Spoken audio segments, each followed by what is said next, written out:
नमस्कार दोस्तों, किस्से कहानियाँ में आपका स्वागत है। निर्मला के 12वें भाग के साथ मैं रश्मि एक बार फिर से प्रस्तुत हूँ।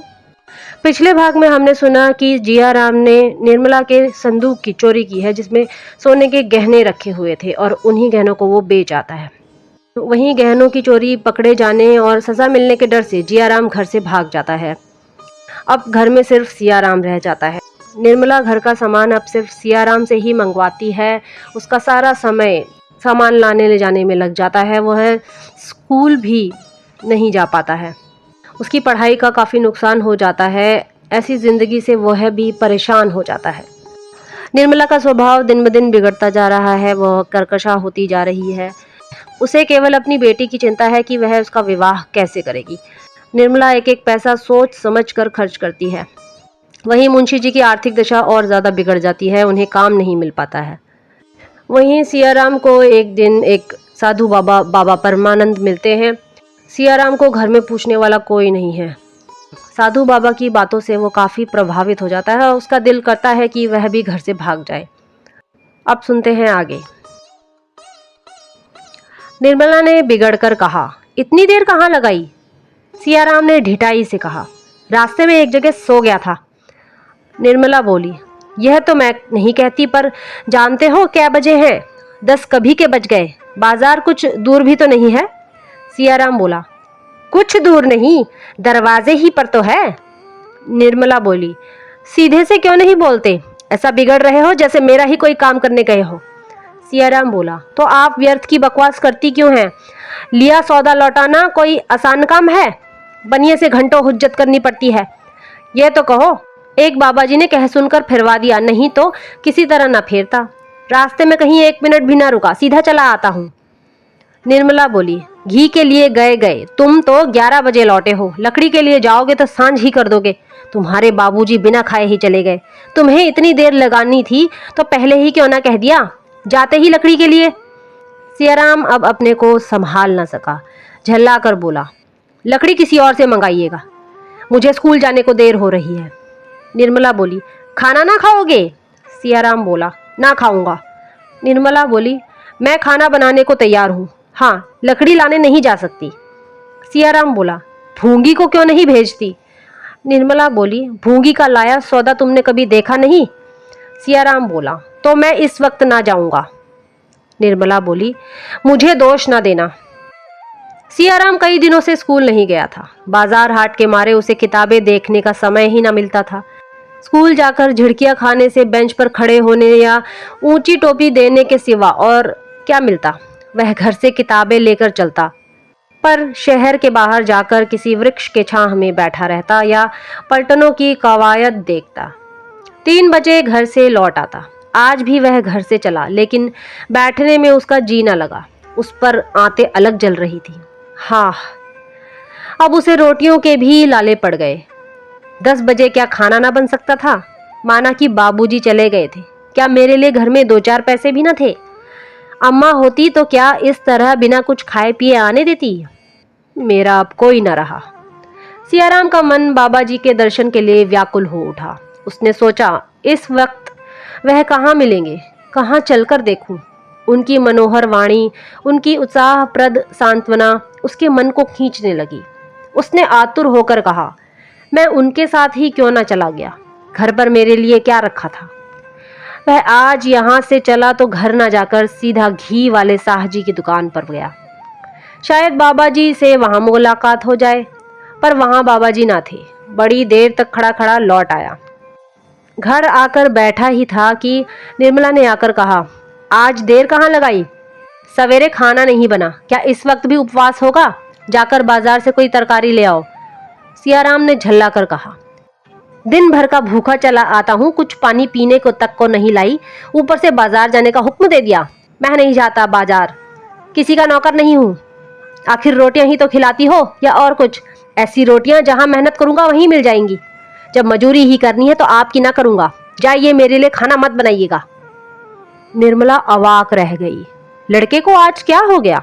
और दिन तो चुपके से जाकर काम कर लाता है, आज क्यों त्योरियां बदल रहा है? अब भी उसको यह ना सूझी कि सियाराम को 2-4 पैसे कुछ खाने के दे दे। उसका स्वभाव इतना कृपण हो गया था, बोली, घर का काम करना तो मजूरी नहीं कहलाती। इसी तरह मैं भी कह दूं कि मैं खाना नहीं पकाती, तुम्हारे बाबूजी कह दे कि कचहरी नहीं जाते, तो क्या हो बताओ? नहीं जाना चाहते तो मत जाओ, भूंगी से मंगा लूंगी। मैं क्या जानती थी कि तुम्हें बाजार जाना बुरा लगता है? नहीं तो बला से धेले की चीज पैसे में आती, तुम्हें ना भेजती। लो, आज से कान पकड़ लेती हूँ। सियाराम दिल में कुछ लज्जित तो हुआ, पर बाजार न गया। उसका ध्यान बाबा जी की ओर ही लगा हुआ था। अपने सारे दुखों का अंत और जीवन की सारी आशाएं उसे अब बाबा जी के आशीर्वाद में मालूम होती थी। उन्हीं की शरण जाकर उसका यह आधारहीन जीवन सार्थक होगा। सूर्यास्त के समय वह अधीर हो गया। सारा बाजार छान मारा, लेकिन बाबा जी का कहीं पता न मिला। दिन भर का भूखा प्यासा वह अबोध बालक दुखते हुए दिल को हाथों से दबाए आशा और भय की मूर्ति बना दुकानों, गलियों और मंदिरों में उस आश्रम को खोजता फिरता, जिसके बिना उसे अपना जीवन दुस्सह हो रहा था। एक बार मंदिर के सामने उसे कोई साधु खड़ा दिखाई दिया। उसने समझा वही है। हर्षोल्लास से वह फूल उठा, दौड़ा और साधु के पास खड़ा हो गया, पर यह कोई और ही महात्मा थे। निराश होकर आगे बढ़ गया। धीरे धीरे सड़कों पर सन्नाटा छा गया। घरों के द्वार बंद होने लगे। सड़क की पटरियों पर और गलियों में बंस खटे या बोरे बिछा बिछा कर भारत की प्रजा सुख निद्रा में मगन होने लगी। लेकिन सियाराम घर न लौटा। उस घर से उसका दिल फट गया था, जहां किसी को उससे प्रेम न था, जहां वह किसी पराश्रित की भांति पड़ा हुआ था, केवल इसीलिए कि उसे और कहीं शरण न थी। इस वक्त भी उसके घर ना जाने को किसे चिंता होगी? बाबूजी भोजन करके लेटे होंगे, अम्मा जी भी आराम करने जा रही होंगी, किसी ने मेरे कमरे की ओर झांक कर भी न देखा होगा। हाँ, बुआ जी घबरा रही होंगी, वह अभी तक मेरी राह देखती होंगी। जब तक मैं ना जाऊंगा भोजन ना करेंगी। रुक्मिणी की याद आते ही सियाराम घर की ओर चल दिया। वह अगर और कुछ ना कर सकती थी तो कम से कम उसे गोद में चिमटा कर रोती थी। उसके बाहर से आने पर हाथ मुंह धोने के लिए पानी तो रख देती थी। संसार में सभी बालक दूध की कुल्लियां नहीं करते, सभी सोने के कौर नहीं खाते, कितनों को पेट भर भोजन भी नहीं मिलता, पर घर से विरक्त वही होते हैं जो मात्र स्नेह से वंचित हैं। सियाराम घर की ओर चला ही था कि सहसा बाबा परमानंद एक गली से आते हुए दिखाई दिए। सियाराम ने जाकर उनका हाथ पकड़ लिया। परमानंद ने चौंक कर पूछा, बच्चा तुम यहाँ कहाँ? सियाराम ने बात बनाकर कहा, एक दोस्त से मिलने आया था। आपका स्थान यहाँ से कितनी दूर है? परमानंद बोले, हम लोग तो आज यहाँ से जा रहे हैं बच्चा, हरिद्वार की यात्रा है। सियाराम ने हतोत्साह होकर कहा, क्या आज ही चले जाइएगा? परमानंद बोले, हाँ बच्चा, अब लौट कर आऊंगा तो दर्शन दूंगा। सियाराम ने एकांत कंठ से कहा, मैं भी आपके साथ चलूंगा। परमानंद बोले, मेरे साथ? तुम्हारे घर के लोग जाने देंगे? सियाराम बोला, घर के लोगों को मेरी क्या परवाह है। इसके आगे सियाराम और कुछ न कह सका। उसके अश्रुपूरित नेत्रों ने उसकी करुण गाथा उससे कहीं विस्तार के साथ सुना दी, जितनी कि उसकी वाणी कर सकती थी। परमानंद ने बालक को कंठ से लगाकर कहा, अच्छा बच्चा, तेरी इच्छा हो तो चल, साधु संतों की संगति का आनंद उठा। भगवान की इच्छा होगी तो तेरी इच्छा पूरी होगी। दाने पर मंडराता हुआ पक्षी अंत में दाने पर गिर पड़ा। उसके जीवन का अंत पिंजरे में होगा या व्याध की छुरी के तले, यह कौन जानता था। मुंशी जी 5 बजे कचहरी से लौटे और अंदर आकर चारपाई पर गिर पड़े। बुढ़ापे की देह, उस पर आज सारे दिन भोजन न मिला, मुंह सूख गया। निर्मला समझ गई आज दिन खाली गया। निर्मला ने पूछा, आज कुछ न मिला? मुंशी जी बोले, सारा दिन दौड़ते गुजरा पर हाथ कुछ न लगा। निर्मला बोली, फौजदारी वाले मामले में क्या हुआ? मुंशी जी बोले, मेरे मुवक्किल को सजा हो गई।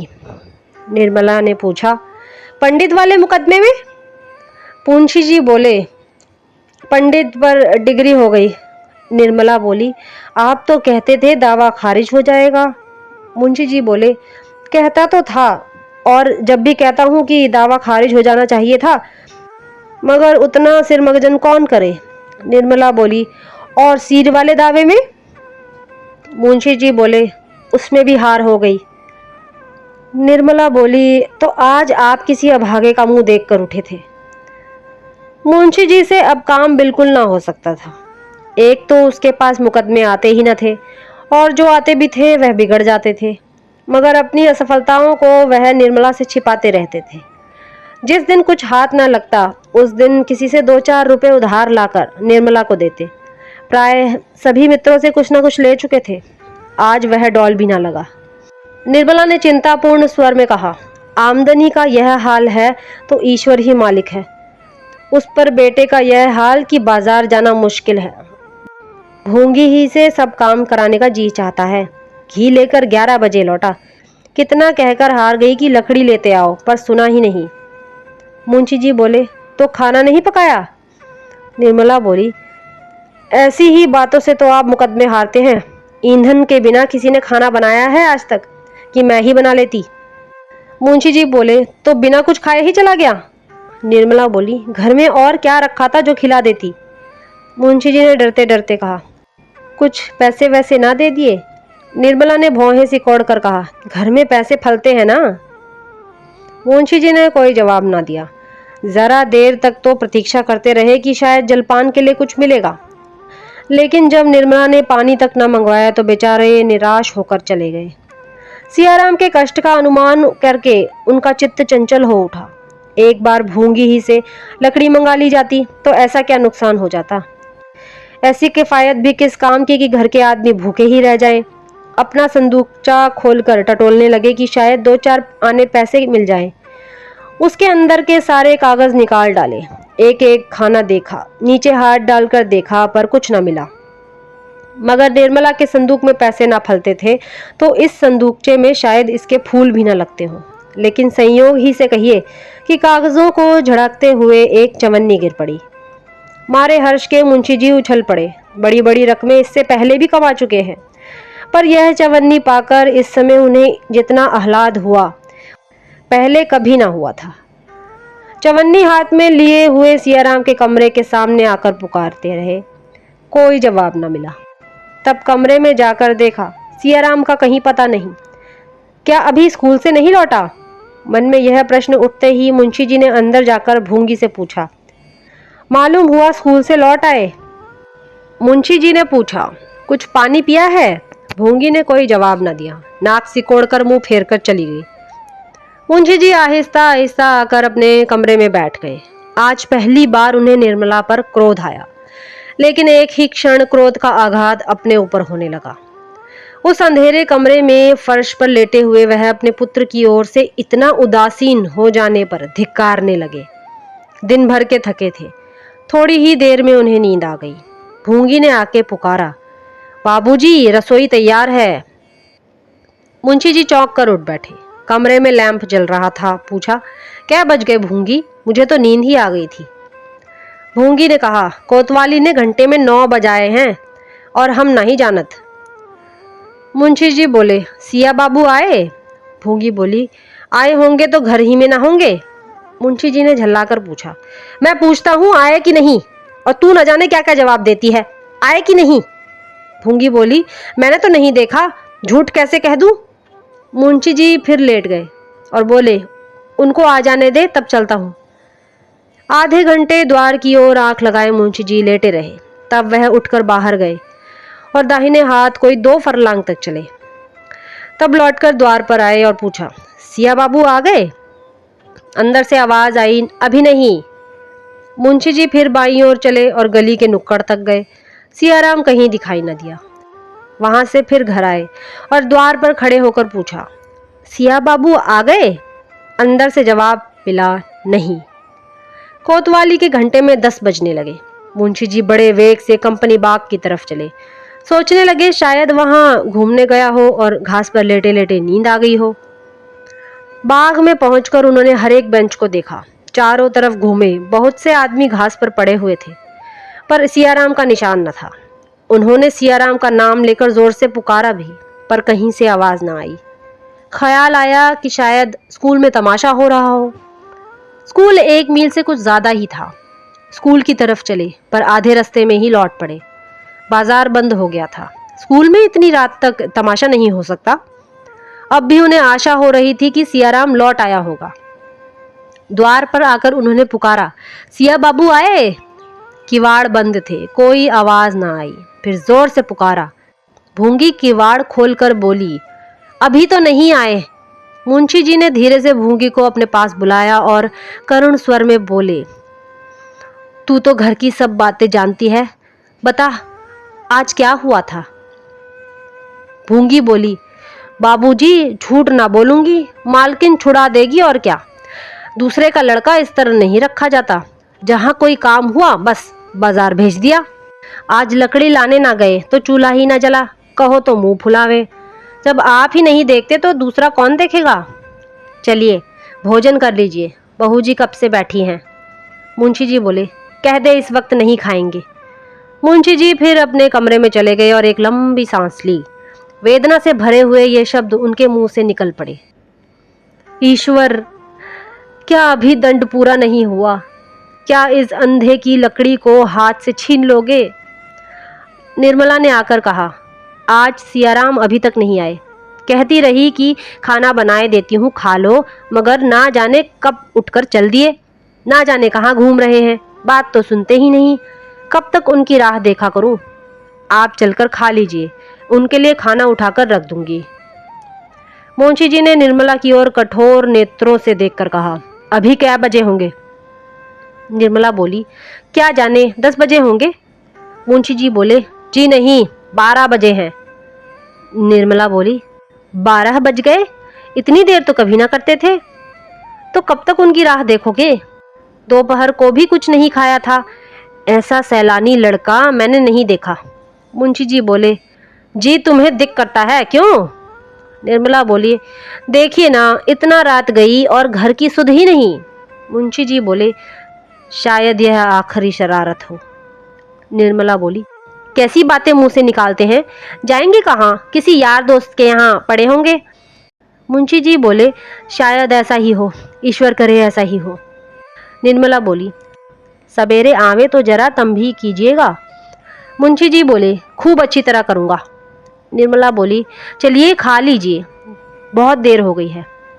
मुंशी जी बोले, सवेरे उसकी तमही करके ही खाऊंगा, कहीं ना आया तो तुम्हें ऐसा ईमानदार नौकर कहाँ मिलेगा। निर्मला ने ऐंठ कर कहा, तो क्या मैंने भगा दिया? मुंशी जी बोले, नहीं, यह कौन कहता है, तुम उसे क्यों भगाने लगी? तुम्हारा तो काम करता था, शामत आ गई होगी।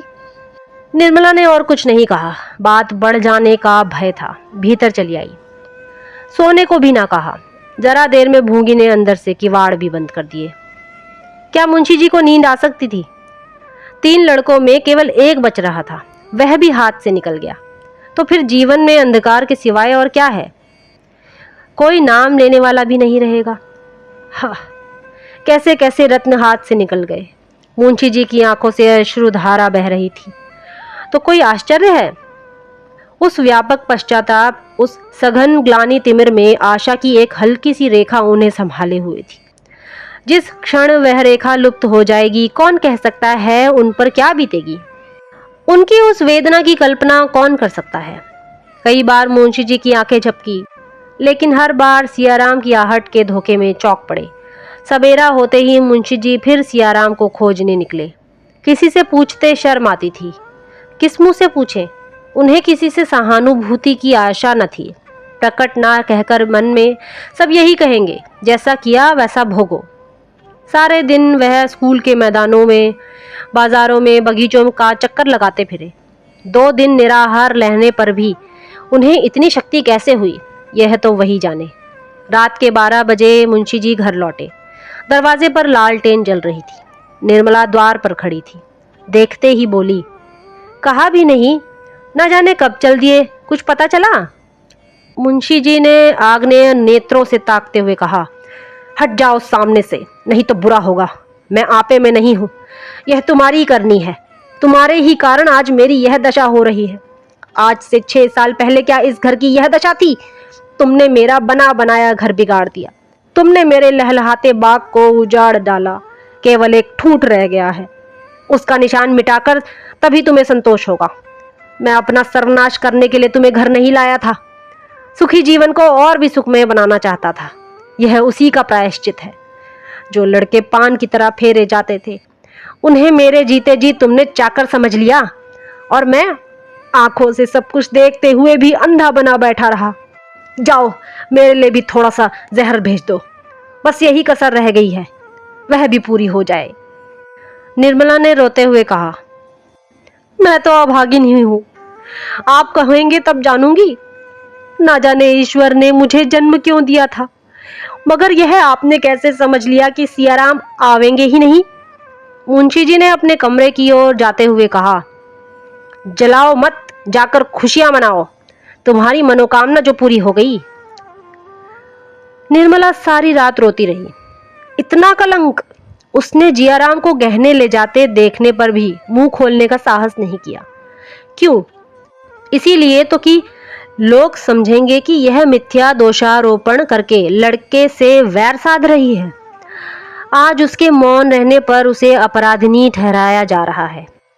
यदि वह जियाराम को उसी क्षण रोक देती और जियाराम लज्जावश कहीं भाग जाता, तो क्या उसके सर अपराध ना मढ़ा जाता?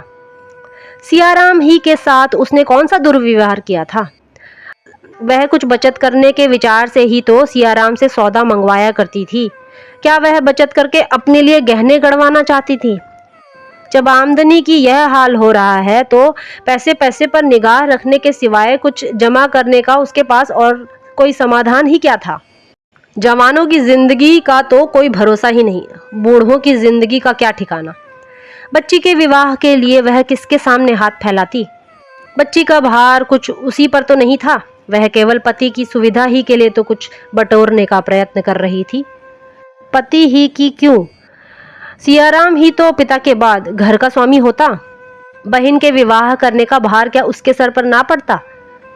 निर्मला सारी कर्तव्यों पति और पुत्र का संकट मोचन करने के लिए ही तो कर रही थी। बच्ची का विवाह इस परिस्थिति में संकट के सिवा और क्या था? पर इसके लिए भी उसके भाग्य में अपयश ही लिखा था। दोपहर हो गई पर आज भी चूल्हा ना जला। खाना भी जीवन का काम है, इसकी किसी को सुध ही नहीं। मुंशी जी बाहर बेजान से पड़े थे और निर्मला भीतर थी। बच्ची कभी भीतर जाती तो कभी बाहर। कोई उससे बोलने वाला न था। बार बार सियाराम के कमरे के द्वार पर जाकर खड़ी होती और भैया भैया करके पुकारती, पर भैया कोई जवाब न देता। संध्या समय मुंशी जी आकर निर्मला से बोले, तुम्हारे पास कुछ रुपए हैं? निर्मला ने चौंक कर कहा, क्या कीजिएगा? मुंशी जी बोले, मैं जो पूछता हूँ उसका जवाब दो। निर्मला बोली, क्या आपको नहीं मालूम है? देने वाले तो आप ही हैं। मुंशी जी बोले, तुम्हारे पास कुछ रुपए हैं या नहीं? अगर हो तो मुझे दे दो, ना हो तो साफ कह दो। निर्मला ने अब भी साफ जवाब ना दिया। बोली, होंगे तो घर ही में ना होंगे, मैंने कहीं और नहीं भेज दिए। मुंशी जी बाहर चले गए। वह जानते थे कि निर्मला के पास रुपए हैं, वास्तव में थे भी। निर्मला ने यह भी नहीं कहा कि वह नहीं देगी या मैं ना दूंगी। उसकी बातों से प्रकट हो गया कि वह देना नहीं चाहती। 9 बजे रात को मुंशी जी ने आकर रुक्मिणी से कहा, बहन मैं ज़रा बाहर जा रहा हूँ, मेरा बिस्तर भूंगी से बंधवा देना और ट्रंक में कुछ कपड़े रखवाकर बंद कर देना। रुक्मिणी भोजन बना रही थी। बोली, बहू तो कमरे में है, कह क्यों नहीं देते? कहाँ जाने का इरादा है? मुंशी जी बोले, मैं तुमसे कहता हूँ, बहू से कहना होता तो तुमसे क्यों कहता। आज तुम खाना क्यों पका रही हो? रुक्मिणी बोली, कौन पकावे, बहू के सर में दर्द हो रहा है। आखिर इस वक्त कहाँ जा रहे हो? सवेरे चले जाना। मुंशी जी बोले, इसी तरह टालते टालते तो आज 3 दिन हो गए। इधर उधर घूम घूम कर देख लूं, शायद कहीं सियाराम का पता मिल जाए। कुछ लोग कहते थे कि एक साधु के साथ बातें कर रहा था, शायद वह कहीं बहका ले गया हो। रुक्मिणी बोली, तो लौटोगे कब तक? मुंशी जी बोले, कह नहीं सकता, हफ्ता भर लग जाएगा, महीना भी लग सकता है, क्या ठिकाना है। रुक्मिणी बोली, आज कौन दिन है? किसी पंडित से पूछ लिया है कि नहीं? मुंशी जी भोजन करने बैठे। निर्मला को इस वक्त उन पर बड़ी दया आई। उसका सारा क्रोध शांत हो गया। खुद तो ना बोली, बच्ची को जगाकर चुमकारती हुई बोली, देख तेरे बाबूजी कहाँ जा रहे हैं, पूछ तो। बच्ची ने द्वार से झांक कर पूछा, बाबूजी कहाँ जाते हो? मुंशी जी बोले, बड़ी दूर जाता हूँ बेटी, तुम्हारे भैया को खोजने जाता हूँ। बच्ची ने वहीं से खड़े खड़े कहा। हम भी तलेंदे। मुंशी जी बोले, बड़ी दूर जाते हैं बच्ची, तुम्हारे वास्ते चीज लाएंगे, यहाँ क्यों नहीं आती? बच्ची मुस्कुराकर छिप गई और एक क्षण में फिर किवाड़ से सिर निकाल कर बोली, हम भी तलेंदे। मुंशी जी ने उसी स्वर में कहा, तुमको नहीं ले तलेंदे। बच्ची बोली, हम तो क्यों नहीं ले तलो दे। मुंशी जी बोले, तुम तो हमारे पास आती नहीं हो। लड़की ठुमकती हुई आकर पिता की गोद में बैठ गई। थोड़ी देर के लिए मुंशी जी उसकी बाल क्रीड़ा में अपनी अंतर्वेदना भूल गए। भोजन करके मुंशी जी बाहर चले गए। निर्मला खड़ी ताकती रही। कहना चाहती थी, व्यर्थ जा रहे हो, पर कह ना सकती थी। कुछ रुपए निकाल कर देने का विचार करती थी, पर दे ना सकती थी। अंत को ना रहा गया तो रुक्मिणी से बोली, दीदी जी जरा समझा दीजिए, कहाँ जा रहे हैं? मेरी जबान पकड़ी जाएगी, पर बिना बोले रह नहीं जाता। बिना ठिकाने कहाँ खोजेंगे? व्यर्थ की हैरानी होगी। रुक्मिणी ने करुणा सूचक नेत्रों से देखा और अपने कमरे में चली गई। निर्मला बच्ची को गोद में लिए सोच रही थी कि शायद जाने के पहले बच्ची को देखने या मुझसे मिलने के लिए आवे, पर उसकी आशा विफल हो गई। मुंशी जी ने बिस्तर उठाया और तांगे पर जा बैठे। उसी वक्त निर्मला का कलेजा महसूसने लगा। उसे ऐसा जान पड़ा कि इनसे अब भेंट न होगी। वह अधीर होकर द्वार पर आई कि मुंशी जी को रोक ले, पर तांगा चल चुका था। तो ये था निर्मला का भाग 12। अगले भाग में फिर से मिलते हैं, तब तक के लिए नमस्कार।